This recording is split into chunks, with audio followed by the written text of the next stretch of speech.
We back at it again with some more enlisted.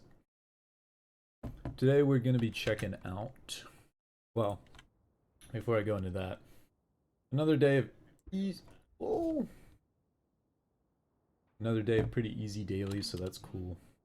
We're just going to ignore this one and just go ham, I guess. Pistol kills and grenade ones should be pretty easy to do that. Maybe the nade one might take 2 matches, who knows. But yeah, I'm gonna check out another Essentia Foundation video. This one with Christoph Koch, or Koch, I'm not quite sure how to say his name. But it's talking about DMT and integrated information theory, which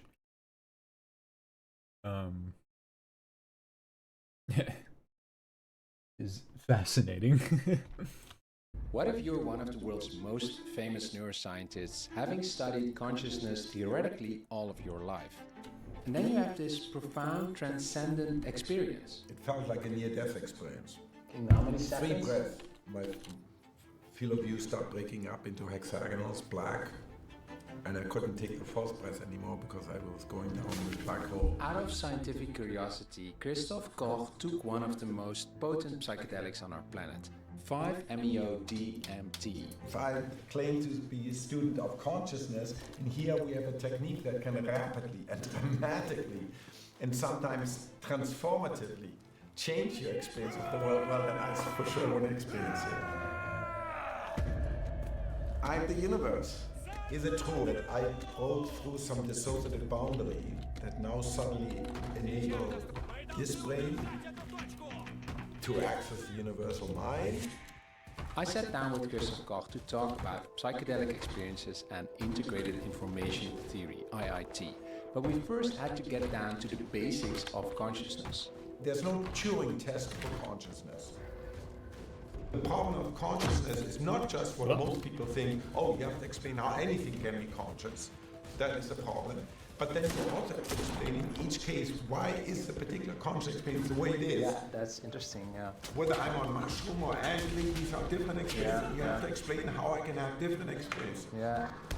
Go! We tend to believe that if a system behaves I forgot about conscious, this. it might be conscious. What a goose. Now, IIT doesn't want to take consciousness at face value. It's not about behavior. Ultimately, you have to look at the hardware level. You have to look at the level where the rubber meets the road. You actually have to look at one transistor acting on other transistors. According to IIT, consciousness has to do with the interconnectedness of the hardware of a system, its integrated information. It measures this as a phi. Now, what makes the theory widely applicable is that any system, not only brains, has a phi. Consciousness may be much more widespread As a what? we think. A single cell bacteria may already feel like something. One transistor acting on other transistors. According to IIT, consciousness has to do with the interconnectedness of the hardware of a system, its integrated information. It measures this as phi. Phi, okay. Now, what makes the theory widely applicable is that any system, not only brains, has a phi. Consciousness may be much more widespread than we think. A single cell bacteria may already feel Damn, like not me something. missing every single Now, round. where IIT to me becomes really fascinating is that it has no theoretical objections. Holy shit, I to the cannot idea aim. Of a higher form Oh, of damn mind it. that extends beyond our brains. And a larger consciousness, as you said earlier, would wipe out the two positive matter, and it becomes this new maximum integrated, it will wipe out our conscious experience. Right. Suddenly the complexity, the fine measure of our integrated brain will exceed that of my brain by itself and of your brain by itself. At that point, what will happen? Oh. Hans, gone. Christoph, gone. Instead, there will be this new Ubermind. Okay, this new amalgamation of Hans and Christoph. They will see our 4 eyes. They will have 2 mouths, etc. Oh, he was dead already. I'm such a fool. Open-minded scientist. But what made this conversation really stand out for me is that he also knows the moment where art sometimes better describes the depth of human consciousness than science. And as a German, he knows his classics. To quote from the second act of Tristan und Isolde, selbst dann bin ich die Welt. That's exactly then I am the title of my next book, then I am the world. Then I experience the world and me as being identical. Bruh. Did you have that experience? Yes, I did. Welcome to the Essentia Foundation's YouTube channel, where we share with you all science relevant to analytic ideas. Now, since Christoph Koch is such a world expert on consciousness, this will be a wide-ranging conversation touching upon neuroscience, consciousness, metaphysics, psychedelics, and of course, integrated information theory. In the description below, you can find all the topics we've discussed and also a link to Christoph Koch's new book, Then I Am Myself the World. May I ask you to like and subscribe, as it really helps us to grow this channel and do more interviews like these. Now, without further ado, here is my full conversation. Oh shit! Christoph, Oh no! to our channel. Damn it, he threw it away. What a bitch. Here. Thank you. Happy to be here with you, Hans. It's interesting, actually. I did a Well, documentary a couple years ago about that's something. the possibility of conscious AI. It was mentioned to you, talking about it to Roger Penrose and Bernardo Castro. And I remember now that I just, on a surface level, of course, discussed Sir? IIT. What the fuck is And I going sort of on? wrote it off as a materialist fantasy that somehow out of computation. He got back up. What the hell? Arises. And What is happening? maybe a strange question, but do you get that often, that people sort of interpret IIT, the theory that you of course are famous for and working on with Giulio Tononi, as a materialist theory that produces mind? There are all sorts of confusions about IIT, partly because IIT is it's a non-trivial theory. I can't just explain it, you know, like saying, well, it's quantum mechanics or something like that. So it's a very non-trivial theory. It has certain axioms, certain assumptions which one has to understand, and it has interesting, powerful implications.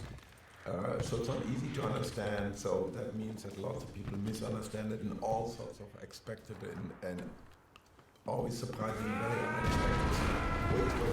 IT says fundamentally the opposite from what people say. So the example you mentioned, IIT in some sense can be argued to say that consciousness is not computable. There is no software running on a digital computer as currently conceived, a phenomenal machine, no matter how complex, no matter, assume it simulates the human brain, assume it simulates your brain. So it's software, let's say Python code, running on in the cloud or supercomputer, wherever, and it mimics you. So of course it'll mimic everything you say because it actually models the brain. Right? It models all the neurons and then models, you know, Broca's area and, you know, and it talks. And of course it'll say, of course I'll see. But IIT would say, no, it does. It's not a computation. It does not arise from mere computation being performed on a Turing machine. So this is, however, this is the dominant paradigm of our day and age. It's called computational functionalism or machine functionalism. It is a metaphysical assumption that anything that has a function can be instantiated on a machine, like a Turing machine. Shit. All computers are good models of Turing machines. The one you carry only in your pocket is a good example of a Turing machine. And so you can ask, are machines conscious today? And you know, ChatGPT, we all know about it. It's quite intelligent. And most people, or the people who are concerned themselves, would say, well, maybe not now, but it's just a question of, let's wait another, Chat GPT 4.0 or 5.0, right? Soon it'll be conscious. And it's true. Soon these machines will have all the verbal utterances of a very intelligent human being. In fact, soon machines will be able to do anything you could do, anything any human can do, but they will Why never is the be, shit fucked up? Yeah, they will never be conscious. This is And not that's where I one of said the drop. clear Or maybe it is. conclusions Huh. that IIT comes to. Nah, that it said over there. a What the hell? digital machine as currently conceived will never be conscious. very interesting conclusion, and I think you agree there that with Penrose, right, it also comes down to the fundamental difference between intelligence and consciousness, of course, and I think nice for people to really unpack and try in this context to really unpack IIT, and I think it's a benefit to That's audience. not good. I've tried my best. Oh shit! Yep, Also fuck. a lot of questions. So you already Fuck my mentioned dick. the axioms. We could go into those, but perhaps best first to explain sort of a central thing within your theory, which is phi, the concept of integrated information. So I guess let's drive then. So with IIT, you have to start with the basics. What It's an interesting match. Usually the Moscow IIT, matches for better or worse, are going much better than this. It's a rare theory that starts with a very explicit ontology. Oh, yeah, there we go. Holy shit. They are just ready for us, bro.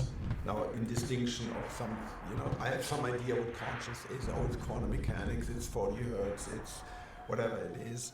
That's not a theory, that's a vague working hypothesis. It may even be correct, but it's not a theory, right? A theory needs to explain in a fundamental way why some pieces of matter, I mean, the fact of the matter are the following. Certain pieces of matter seem to be associated with consciousness. In fact, the only way, so I'm associated with, my brain seems to be associated with consciousness, so is yours. But the theory sort of starts even earlier. The theory starts with the one thing that we are undoubtedly sure of. In fact, the only thing we're really sure of, that's the starting point of the theory. Bruh. Namely, consciousness. Right? So, it's the oldest deduction in Bruh. one of the What best is happening? Velocity cogito ergo sum, right? Yeah. By René Descartes. I know I exist because I'm conscious. I can describe the world, and even if I'm a scientist, I read off measurements of a device, right?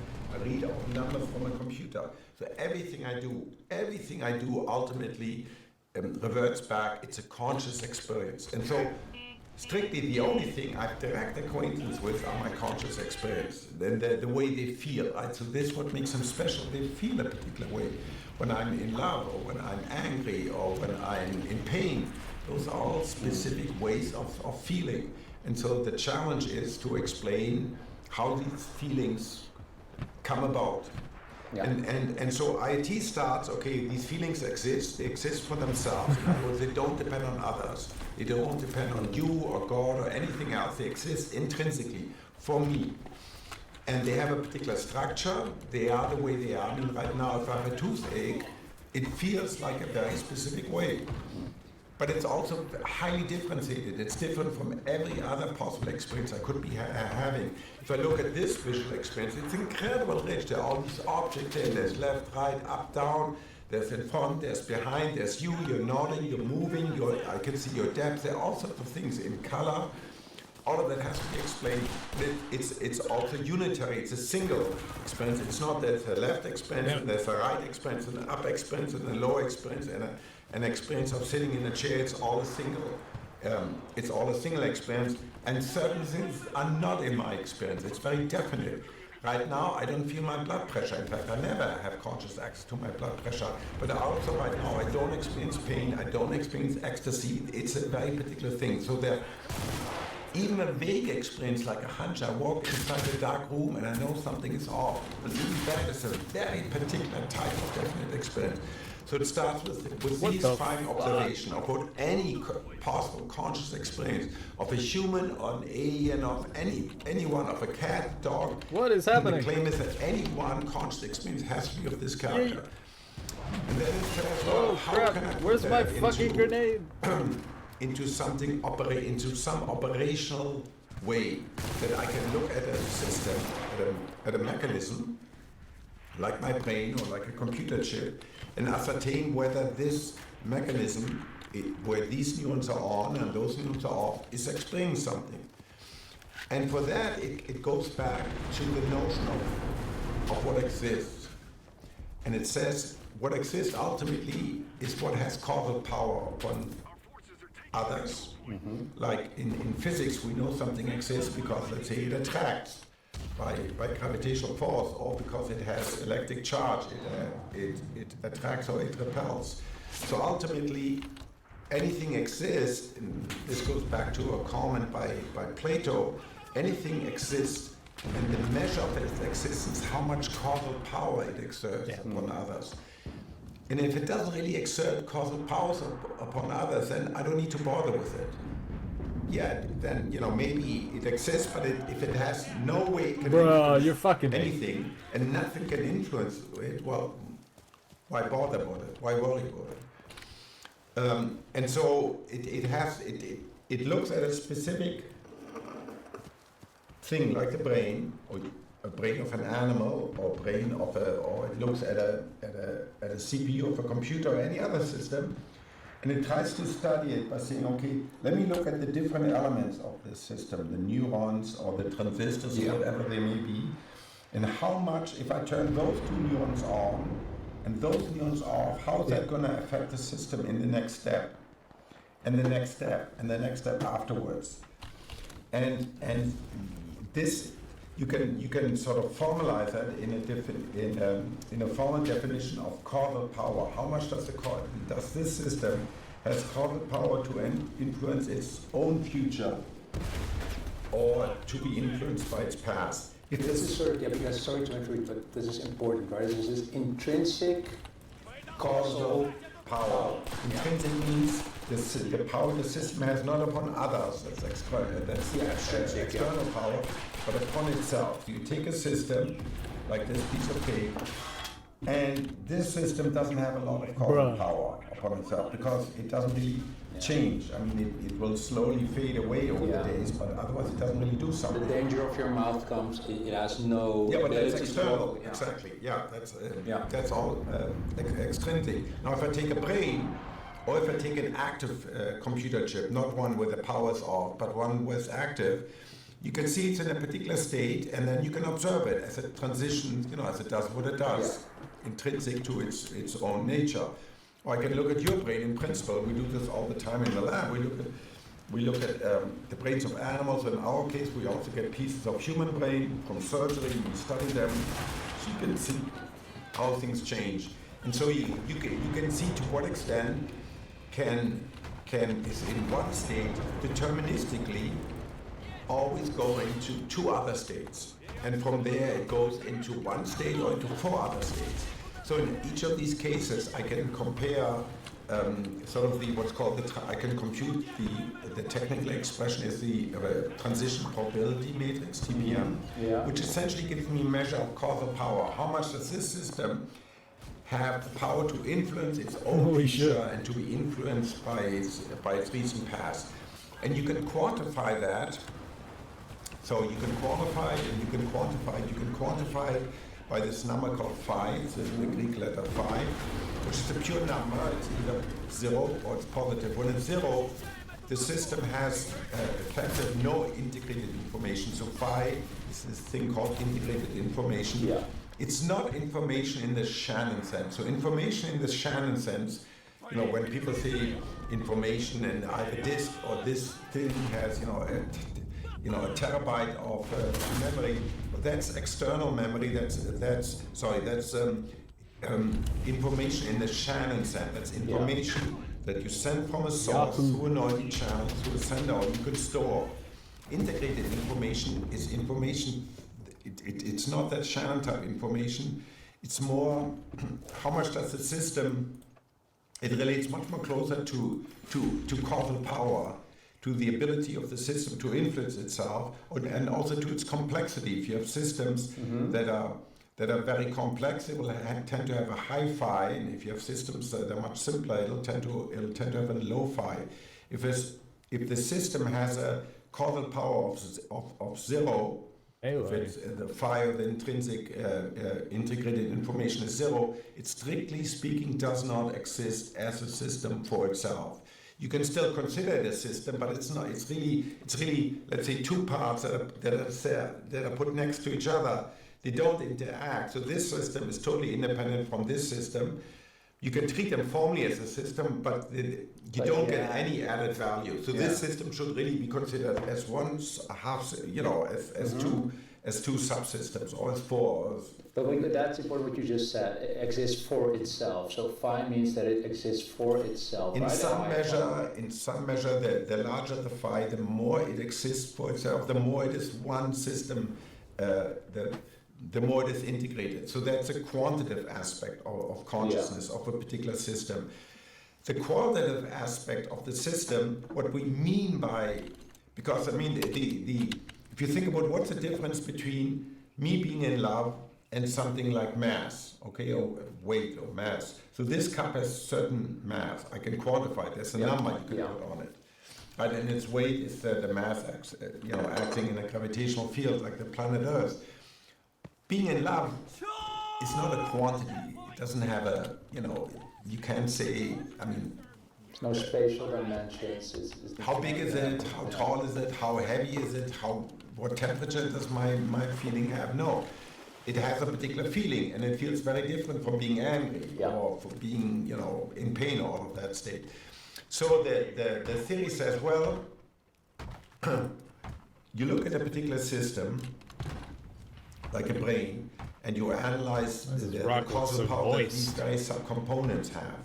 And what conceptually you do, you unfold the causal power by considering all possible ways that the various components of the system have of interacting with each other. All possible ways, which is a very, very large number, all possible relations. There's this neuron and this neuron interacting with this neuron and that neuron, and there's this and this and this. And so even if you have just a small network, the total number of possible distinction and relation grows super exponential, 2 to the n. So very, very large. And you don't see those, but those are really, in a sense, they're more real than anything else, because those is the causal power that the system exerts upon itself. That is what consciousness is. The theory says the way anyone experiences feels. So I look at again this brain with these neurons on and those neurons off. It is in a particular state. It feels happiness or sad or depressed or whatever. That has to be explained, or is explained according to the theory, by all these myriad of causal power of all the various components of the relevant set of neurons that the theory calls. I never rebound that damn button. That gives, ultimately is a physical substrate of the conscious experience. You have to unfold all of those. And so this is this unfolded intrinsic causal power of all the various components. That is essentially every one aspect of this unfolded, think about a high-dimensional crystal or a fantastic flower that unfolds in a very lawful way from the causal relationship of all the components of the system and all combination of all possible components. This is identical to your experience, the experience of this particular system. Of love, for instance. So we can being in love. We can be that specific. I mean, for instance, I've interviewed Donald Hoffman, who likes to quip at physicalists, like, give me the algorithm of the taste of garlic and exactly garlic, or chocolate and exactly chocolate.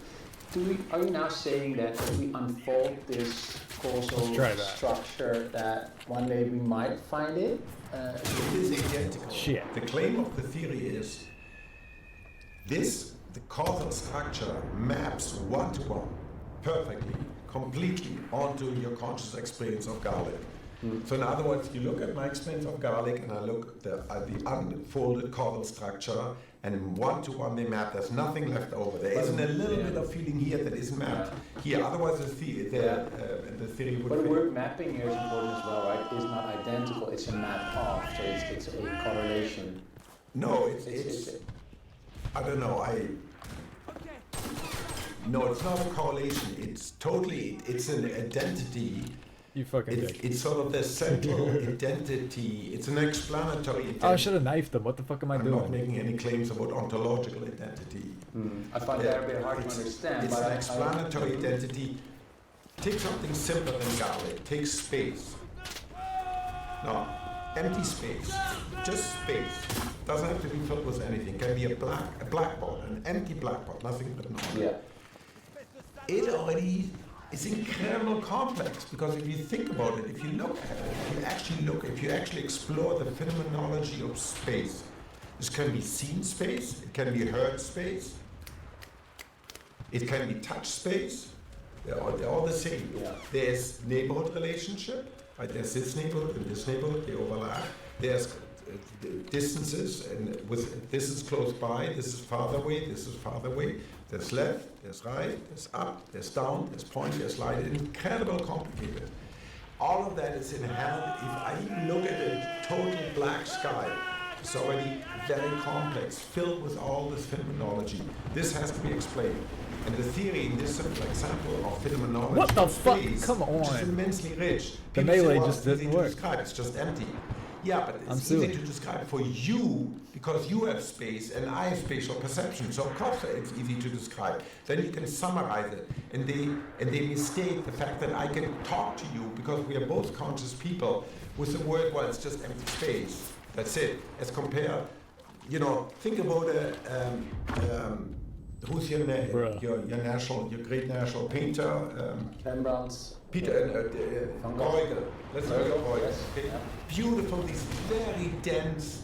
I'm thinking, let's say, of I hate hunters contrast returning, so much. 3 men returning from a winter hunt. Remember that Yeah. painting? Yeah. Okay, so you can say it's very complex. Where I had to describe this, they're the dogs, they're the hunters, they have nothing with them, they look disappointed, there's this village in the background, it's snow, it's winter, all of that. Right, so it's full of phenomenology. And the claim is, if I right now I'm thinking of it or I'm looking at it, the unfolded cosmic powers can completely explain that. So it's very rich, but we have to explain it. So the problem of consciousness is not just what most people think, oh, you have to explain how anything can be conscious. That is the problem. But then you also have to explain in each case why is the particular conscious experience the way it is. Yeah, that's interesting. Yeah. Whether I'm on mushroom or angry, these are different experiences. Yeah, and you yeah. have to explain how I can have different experiences. Yeah, and I think you say, for instance, that it's not a process, right? It's not a computation consciousness, but it is the unfolded structure itself. And I just found it abstract. And please help me understand what you're saying there. It's not the brain itself. The brain is a substrate of the conscious experience. Yeah. But I have to disappoint you, it's dark inside my brain. So when I see, right now, I can close my eyes and see Bruegel. It's still dark inside my brain. It's goo. It looks like overcooked tofu or cauliflower plus some red blood, right? So it's not the substrate that's conscious. Yeah, I can study the substrate. I can track the footprints of consciousness. Those are called neural correlates of consciousness. That's all very interesting. But they are not identical to my experience. No. Bruh. IIT says it is the unfolded causal power of that particular substrate in this particular state that maps perfectly onto my conscious experience. Okay. That in some sense is my conscious experience. Not the synaptic setting, not the firing of the neurons that underlie that. Those may all be mechanistic relevant, but those are not identical to my experience. My brain, right? Physical stuff, it's just physical goo inside the brain. But out of the causal power arises this conscious experience, or constitutes the conscious experience that I'm having. And how can we map this unfolded structure? I mean, what does it look like? Is it sort of a mathematical object we can sort of grasp, or I'm just trying to? Well, you could do that. It's a form. It's a form in a. I mean, I think sometimes I use a word sort of, crystal qualia structure in unfolded in qualia space. I mean, conceptually, because it grows so rapidly. I mean, the number of different states that even a small network, if you look at all the possible combination of networks can have, is so astronomical large. And of course, after 3 dimensions, things become very difficult for us, and it's very difficult to actually to comprehend. And of course, we have to do that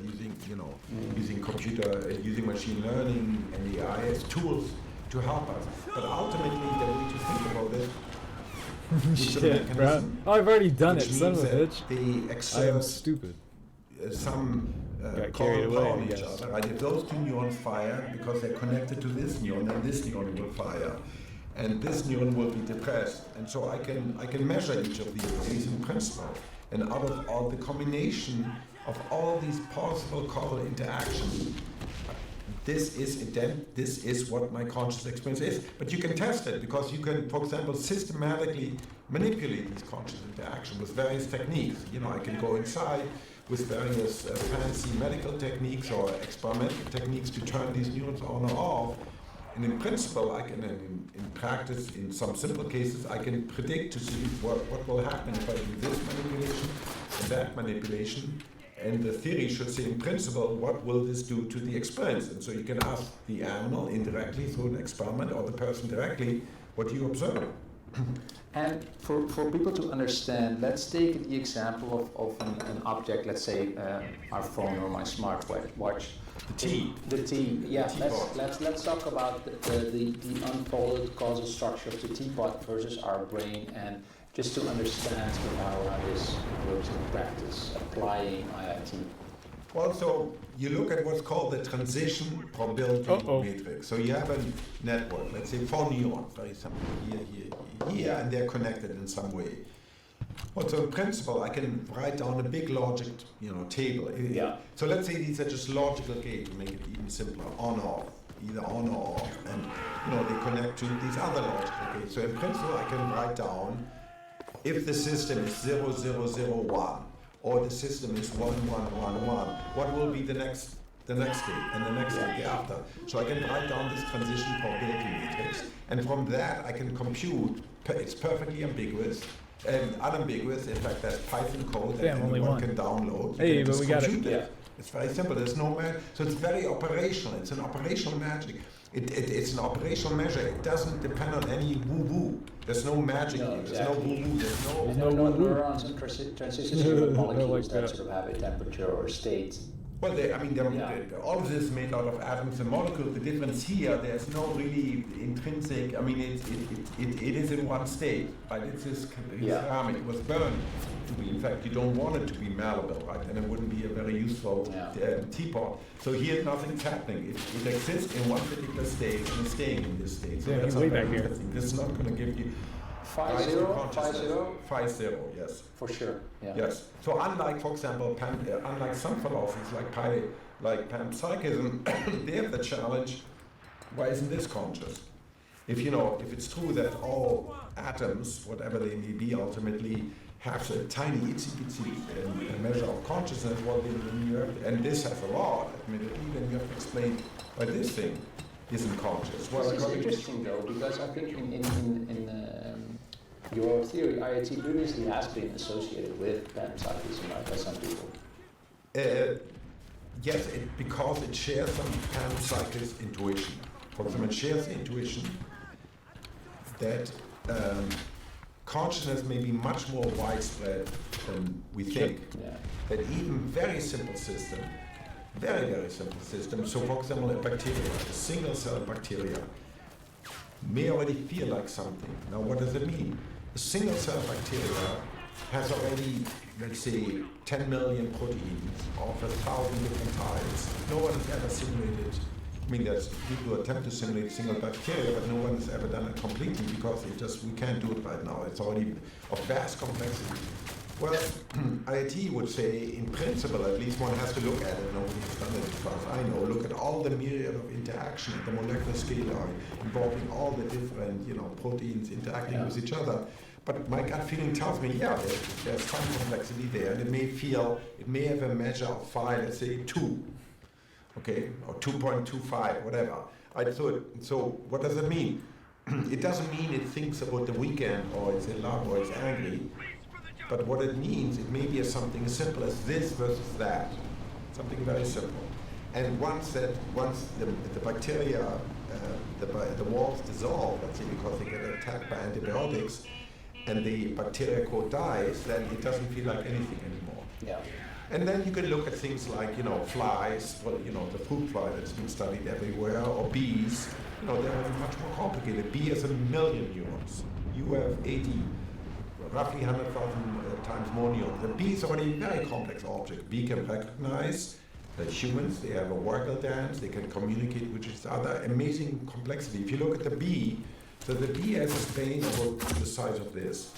All right, it has vast complexity, and it's quite likely that the bee, and if you look at the circuitry, it's 10 times denser than the cortex that makes up our brain, and it has heavy interactions and feedback of the sort that would maximize 5. It's quite likely that the bee feels like something. Now again, it's not going to think about the weekend and have, a lot of a model of self, but it probably has. In fact, it has some hormones that are related to our hormone, like oxytocin. Right? So it may feel when it's just taking, when she's just taking a drink from a nectar and is, flying in the sun back home in its hive, it may have some dim feeling of being happy. Yeah. And so, and then as you ascend, as the brain becomes more and more complex, you get more and more complexity until you get to us or closely related species where it's so big that consciousness begins to reflect upon itself, and you get self-consciousness. Now it's interesting, some people, if you just ask them what's consciousness, they say, oh, it means thinking about myself. No, that is one form of consciousness, no question about it, but it's something that only adults do. Children, for example, I think you have 2 young children. Yeah, they're not there yet, no. Very little, they're clearly conscious, but very little consciousness of self. It's typically something that takes many years to develop, and as you get older, you keep on developing, you can think about. And hard to get rid of, right, once you have it. Yeah, I mean, that's a drawback, you become totally obsessed about yourself. But then you can have other experiences like psychedelics that can be very transformative precisely to the extent that you lose yourself, you become selfless. And then suddenly you realize you can be highly conscious, right? You can have a mystical experience, in fact, and there's no self. Yeah. There's no one, there's still a conscious experience, but then myself, the Christoph, that's always watching, always judging, always doing that, is totally gone. And it's a wonderful experience. So that shows us you don't need self-conscious to be conscious. Yes, we have self-conscious. Yes, it's important for us for long-term goals and plans and all of that. But it can also be a burden. Yeah, I'd love to go into what you just mentioned, but getting back to sort of you telling me that the teapot has none and the association with panpsychism has to do with the intuition, right? That consciousness is more widespread. Then the difference between IoT and panpsychism would be that IoT has a sort of measurable theory. It can quantify sort of the consciousness, whereas panpsychism touches in the dark, so to speak. Well, yeah, it's a scientific theory. Yeah. The big problem, well, there's several problems with panpsychism. One is the combination problem. Yeah. You're conscious, right? I know I'm conscious, okay? But there isn't any uber consciousness. There isn't a Hans Christoph amalgamation, right? I mean, at least if there is, I don't know, and you also don't know, okay? Well, for panpsychism, that's a problem. Because, why isn't everything, conscience seems to be, confined to this and to you, so they, Where's the boundary? Why is there a boundary at all? Why isn't it all one big happy universal mind? Because all the universe has, at its bottom level consciousness, so why don't we all aggregate into this super aggregate? Yeah. Okay, so IoT addresses this problem squarely by saying, well, what is this? What is the substrate? Who is doing that? It's a fucking tank, bruh. In the brain. And I can look at all possible, I can look at the entire brain, I can just look at 2 neurons, or 10 neurons, or 100 neurons, or whatever, I can look at all sorts of combination.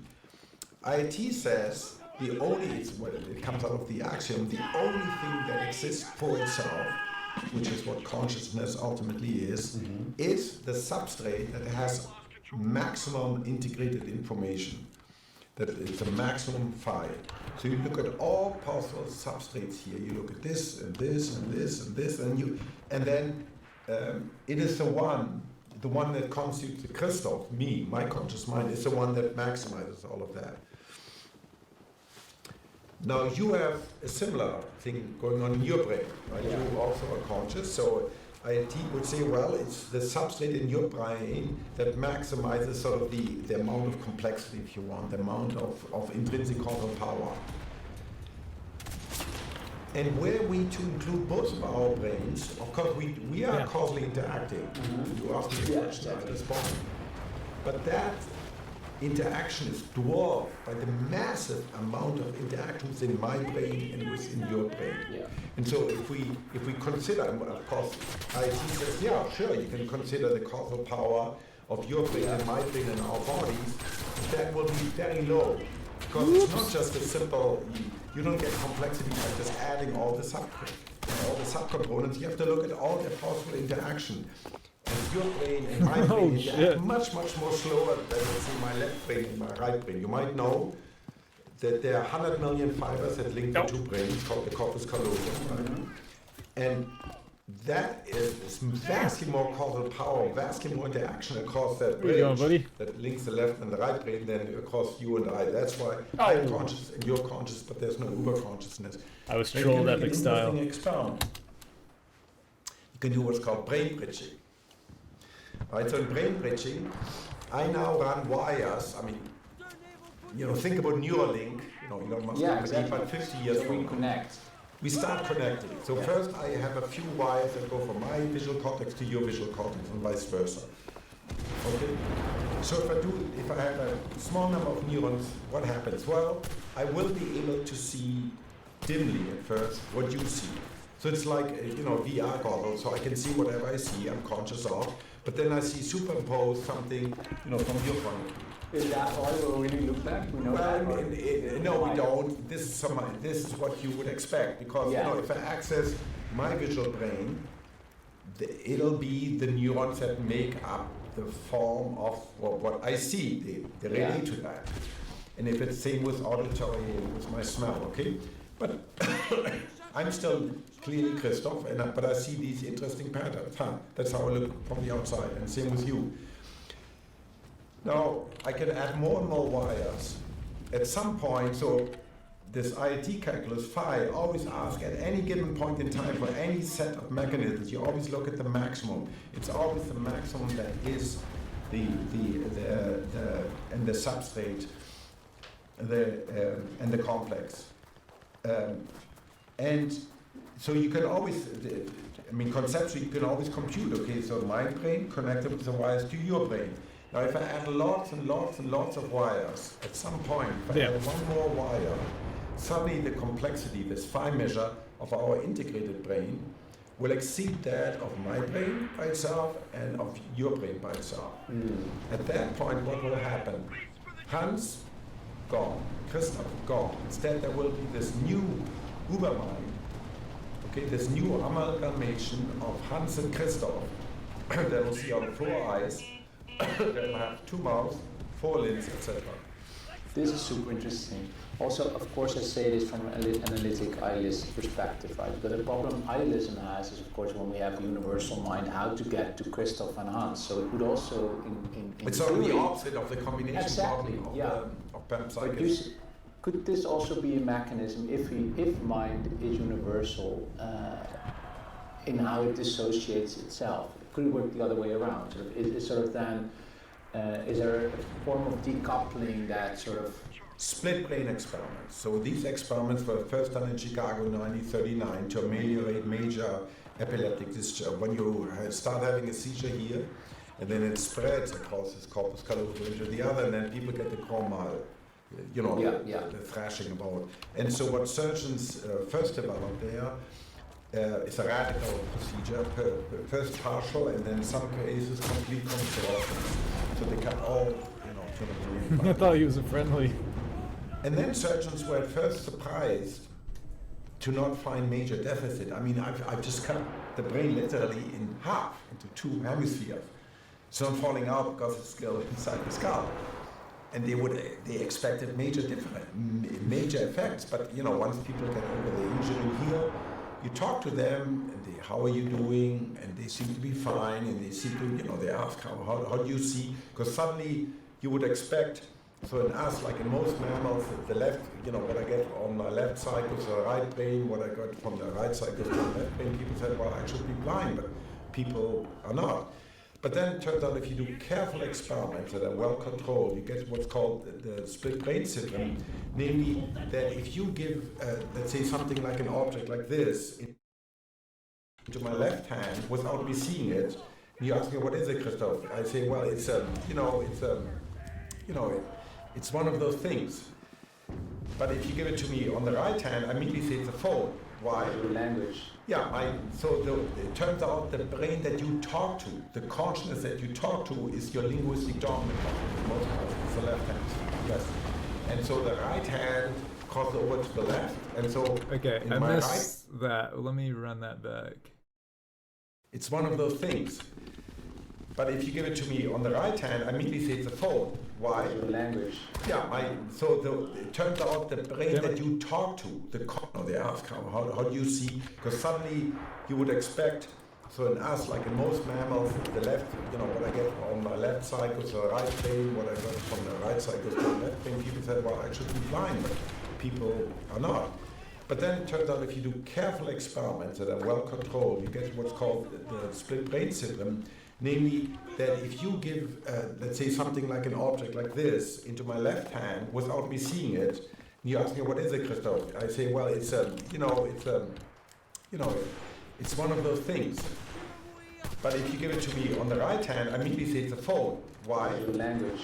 Yeah, it turns out the brain that you talk to, the consciousness that you talk to is your linguistic dominant one. Most of us, it's the left hemisphere, yes.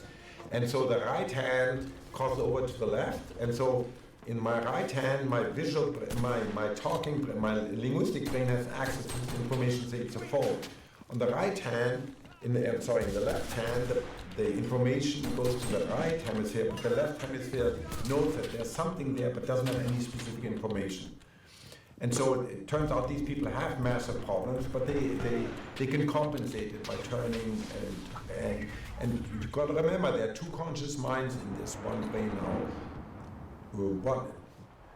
But from a phenomenological point of view, it's like being on the dark side of the moon. That this hemisphere has its own conscious experience that's non-linguistic, but it can sing, it can answer certain simple questions, but it probably can see just normally, but without having the linguistic power that the left hemisphere has. So it's really the inverse, because that's really now you've dissociated by cutting. And by doing this artificial, think about the artificial corpus callosum, right, in my Gedanken experiment, where I link my brain to your brain, I can overcome this dissociation. So at least according to IIT, the only way to overcome the dissociation, we could all be a group mind, which means a single mind, but we would have to use some technological means to directly interface my neurons with your neurons, with the neurons of everyone else. I understand. And to get back to what people get or really understand, because we talked about phi, the low phi of the teapot, people now think that computers, because they can simulate consciousness, I'm talking about ChatGPT 3, 4, you know the examples, that they are conscious. What I find interesting about your theory is that you can measure the phi of those systems and actually say, no, it's quite low. It might be very super intelligent, but it has a low phi and therefore a low consciousness, right? Am I saying this correctly? Yeah, so you can in fact draw a sort of a diagram. One axis you plot whatever measure of intelligence you want, let's say IQ or whatever measure you prefer. And on the other axis, you can plot, IIT says phi, some measure of consciousness, going from 0 to being super conscious. And in our entire history on this planet, what evolution has brought forth are creatures that sort of live somewhere in the broad middle of the diagonal. Namely, as you get creatures, because the complexity of their brains, and all biological brains, all brains, are characterized by heavy feedback, heavy interconnection that would give rise to large phis. So we've gotten used to it. And the products of biological evolution where intelligence sort of intelligence ultimately is about doing. doing things at different time scale, doing things immediately, jumping away when the truck appears, but also planning for college or planning for retirement. All of that is intelligence. Ultimately, that's a pretty cool conversation. I think I'm gonna wrap this up right here. I'll just farm off screen the rest of them. How many more do I need? 2 out of 3? Oh man, I wish I had got that. See, if it wasn't Conquest, I bet I would have got it. That's fuck shit. But yeah, I can just do that and then not even worry about the last 2. Awesome. So yeah, we'll just do that. Oh, I got 20k? No way. Well, okay. The first time I've done that this whole event. Kind of funny. But yeah, we'll just do that off screen. Thanks for checking. Wait a minute. Oh yeah, at the limit. The legal limit. What a shame, I could have finished it. Man, if only I'd farmed like 3 more days. But anyway. Well, no, actually it's a few days. But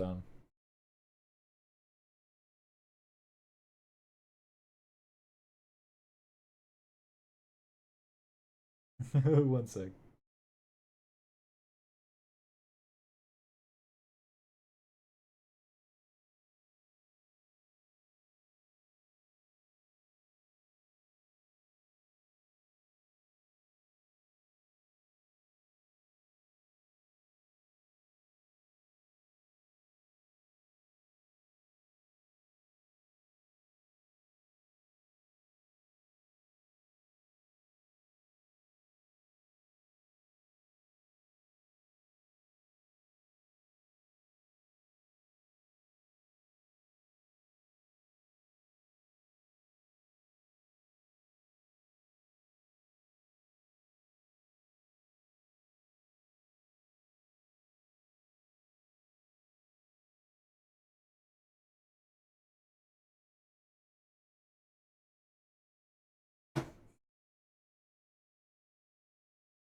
Okay, yeah, wrapping the stream up. Bye.